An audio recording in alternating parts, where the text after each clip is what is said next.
ഭൗതിക സുഖാഡംബരങ്ങൾ മുഴുക്കെ ത്യജിച്ച് സൃഷ്ടാവിന്റെ പ്രീതിക്കായി ജീവിതം സമർപ്പിച്ച ബീവി നഫീസ റളിയല്ലാഹു അൻഹ വീട്ടിൽ സ്വന്തമായ ഒരു ഖബർ കുഴിക്കുകയും അതിലിറങ്ങി ഖുർആൻ ഓതുകയും സുന്നത്ത് നിസ്കാരങ്ങൾ നിർവഹിക്കുകയും ചെയ്തിരുന്നു. ദിനരാത്രങ്ങൾ മുഴുക്കെ നോമ്പിലും നിസ്കാരത്തിലുമായി കഴിച്ചുകൂട്ടിയ മഹദിയുടെ ജീവിതത്തിലും മരണശേഷവും നിരവധി കറാമത്തുകൾ ഉണ്ടായതായി പണ്ഡിതർ രേഖപ്പെടുത്തിയിട്ടുണ്ട്. അറിയുവാൻ മകാഫിറെന്നൊരാള് ദിമ്മിയതേ ആയൊരു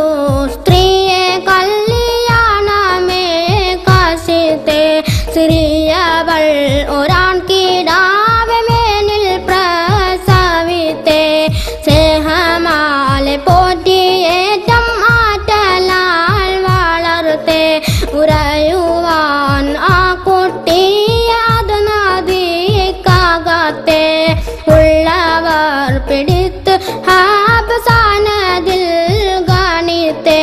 അറിന്തവന്റെ അന്നയാൽ അവത് സൗജിലുത്തെ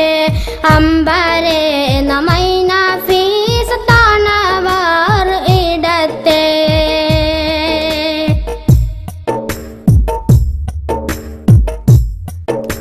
ഇടാമിൽ ചെണ്ടുരുക്കുവീരെ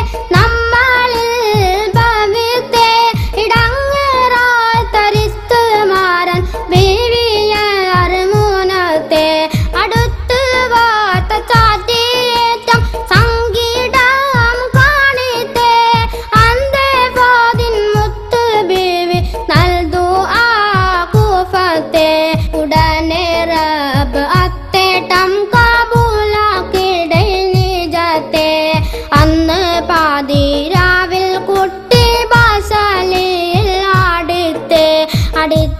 ഓശ കേട്ടവന്റെ ഉമ്മയാൽ ആശിത്തെ അത്തിരാൽ തുറന്നു വാതിൽ ഡാട്ടനെ തരിഞ്ഞ്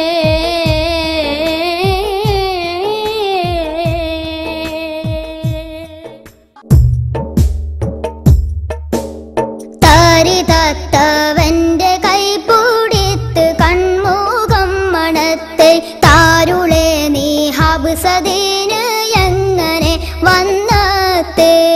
ഊരത്തവൻ നീ ഹബ്സദീന് എങ്ങനെ വന്നത്തെ ഊരത്തവനാദന്റെ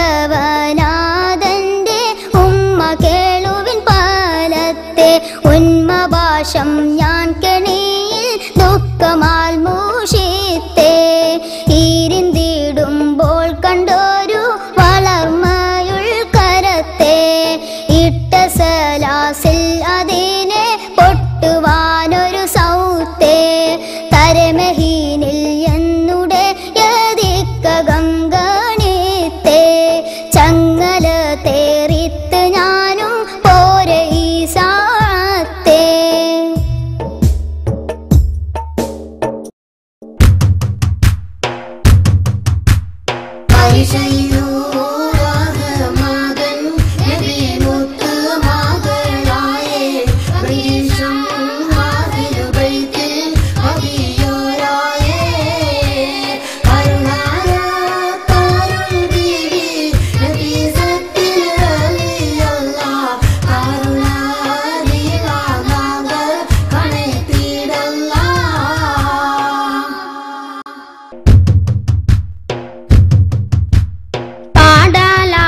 തിരുത്തവന്റെ ദായി സന്തോഷിത്തെ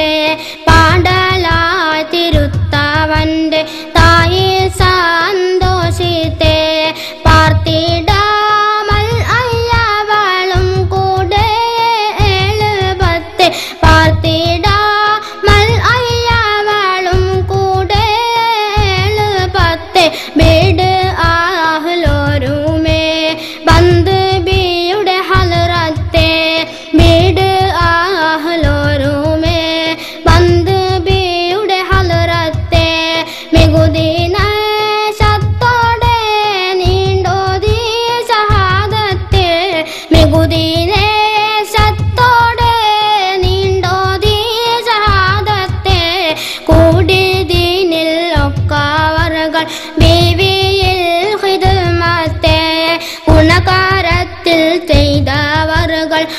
പിനാ